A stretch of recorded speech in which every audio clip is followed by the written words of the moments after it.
watching TVP World's special coverage from the GLOBSEC Forum in Prague, and joining me now is Nico Lange, Senior Fellow at GLOBSEC and former Chief of the Executive Staff at the German Federal Ministry of Defence. Thank you so much for your time. Hello. Can I start with the news that is breaking as we speak over the last few hours, the Israel attack on Iran? The human reaction is kind of not another escalation of conflict. The next question is, why are we seeing so much conflict? What do you make of it? Well, I think we should not have a view on the world where we complain, oh, there's a lot of conflict, and please let us be quiet, or let's not have this in the news. I think Israel has good reason to take action against Iran. Iran was financing proxies against Israel. Iran is not stopping in their nuclear program. So I understand Israel's motivation. But the question still is, how will Iran react? Will Iran try to strike US facilities? Will there be a wider war in the Middle East? So I'm having many of the same questions that everybody's having right now. What do you think will happen next? Not just on the ground, but politically? Politically, it just shows it is not possible to have those kind of quick fixes. Yeah, Trump came into office with this illusion: oh, I do a little bit here and a little bit there, and then there will be a quick fix, and then there will be deals. But we will see ongoing conflict, and I think for us Europeans, it means how can we be strong? How can we influence the situation? How can we not only talk or express wishes to the world? I mean, that's also the issue here at discussion at GLOBSEC Forum.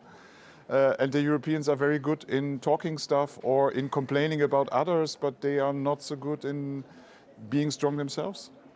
Do you see any significance in the timing of this attack? The US and Iran were set to have talks in just a few days, their sixth round of talks. To be honest, like many others, I believed until the last moment that the evacuation of US personnel from the region was part of pressure tactics to pressure negotiations and to pressure Iran into a deal. There have been signs some weeks ago that a US-Iran agreement might be possible. And now we see this. It's also raising the question, how much control does the US have over Israel? Or is Israel just uncompromising with partners following its own military goals now? It's a question that we already had with the Israel operation against southern Lebanon and Hezbollah, but also with the operation in the Gaza Strip. But it's too early to tell on many details. I think we will have to learn more about this during the next hours. As we talk about war and conflict, let's turn to Ukraine. You wrote a study, How to Beat Russia. What did you find? How much can NATO, the Western forces, learn from what happened on the ground in Ukraine? Well, first of all, it's possible to beat Russia.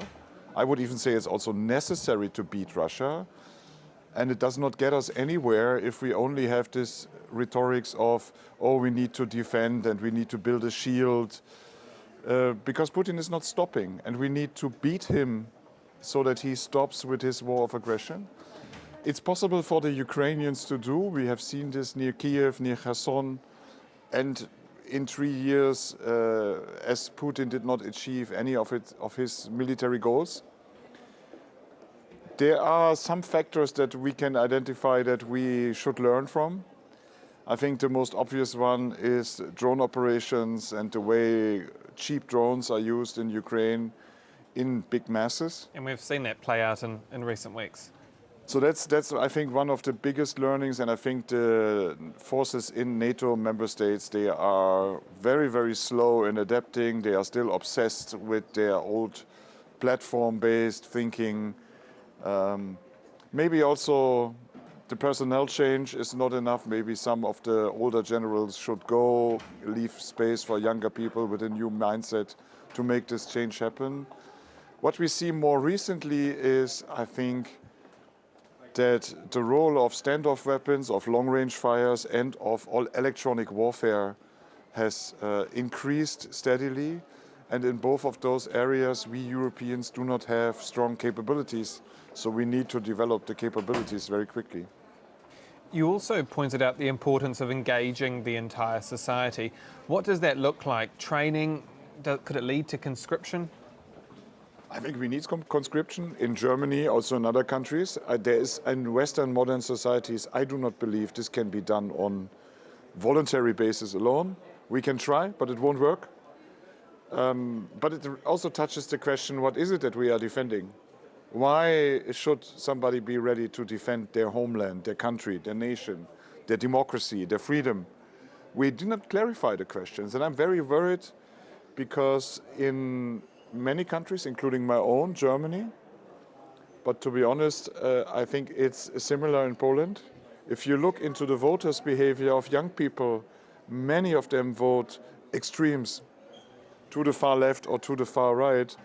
And it challenges the question, what is our democracy, our society made about? What is it we are defending? Why are we ready to defend? For me, it's easy. I swore an oath.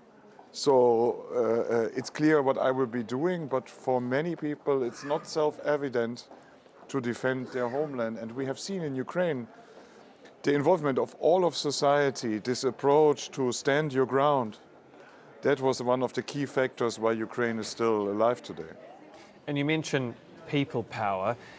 What role does social media play? Communication strategies, telling the story of what's happening in a conflict, and indeed motivating people, I guess, to defend their democracy in their homeland.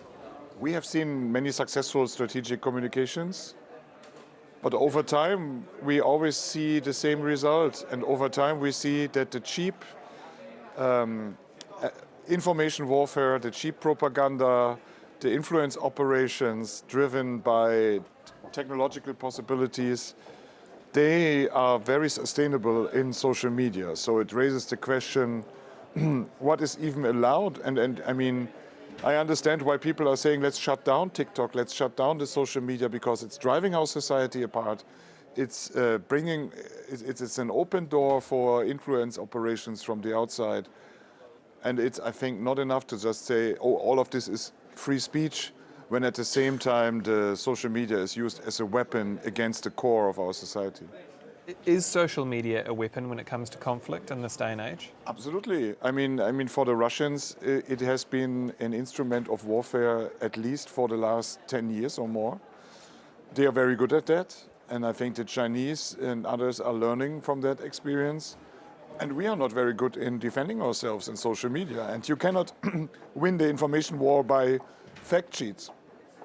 And it's destroying our political discussions. It's making many of our political discussions outright crazy. It makes it impossible to have a civilizational discourse because everybody is just shouting at everybody.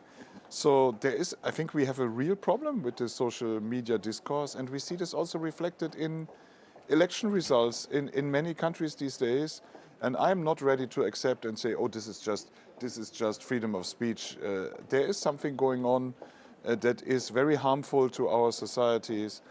And look what is going on in the US right now, and where the social media has contributed to a rift in society that even is becoming now more violent. I think we should not allow that to happen more in European democracies. When it comes to Russia's invasion of Ukraine, do you see a world where Vladimir Putin waves the white flag and does genuinely come to the table and strike a peace deal, and not just a peace deal or a ceasefire, but a just peace deal? I mean, what does that look like? Vladimir Putin respects strength. I mean, you do not have to be a master Russia expert or a master psychologist to understand that. Everybody knows that who deals with Russia. Putin respects strength. Unfortunately, we are projecting weakness all of the time, so we are inviting him to go further. But the situation will change. I mean, let's shoot a Russian airplane down that violates our airspace. Yeah, what are we waiting for? And then we will be respected. And I mean, our attitude to Putin must be, don't you dare to touch any of us, because we will hit you hard. Unfortunately, the Europeans are not very good at that. I think some Central Eastern Europeans, Northern Europeans, they are better at that, as my country, Germany, or as Italy or France. But that is what we have to project, and then I'm sure he will come to the table, he will discuss. But as long as we do not project that strength, he will just continue to try to push us around. What is Donald Trump's thinking then? Because it seems like that he is playing both sides and still giving Vladimir Putin the benefit of the doubt. And then, of course, in one moment he's criticising him, but like I say, another, not so much. I personally gave up in finding out what is going on in Donald Trump's head. And to be honest, I'm not interested anymore. I think we are spending too much time into looking, what did Trump say? What is Trump thinking? What is Trump doing? Let's focus on what we can do. Let's focus on how we can improve our security. Let's focus on we can help Ukraine. So for me, I decided I will not look anymore what Trump is saying or doing. I will focus on what I can do to influence the situation in Ukraine for the better and to strengthen the security of my country. You mentioned earlier Vladimir Putin only responding to strength. We've heard that message over and over again here at this GLOBSEC forum. But let's be strong then, Jana. I mean, at a forum like this, it's frustrating to hear the same phrases over and over again, and I'm impatient. Yeah. So what are we actually doing? And I mean, to express this on the stage here and say, oh, it would be good if the Europeans would do more. I mean, whom is this talking to? To me? I mean, the European governments, including my own government in Germany, they need to do things and not just meet at forums to say that somebody in principle should do something. Nico Lange, Senior Fellow at GLOBSEC and former Chief of Staff at the Germany Ministry of Defence. Thank you so much for your time. Thank you for having me. And that's all for this exclusive interview here from the GLOBSEC Forum in Prague. Do stay with us here on TVP World. I'm Dahmen. Goodbye for now.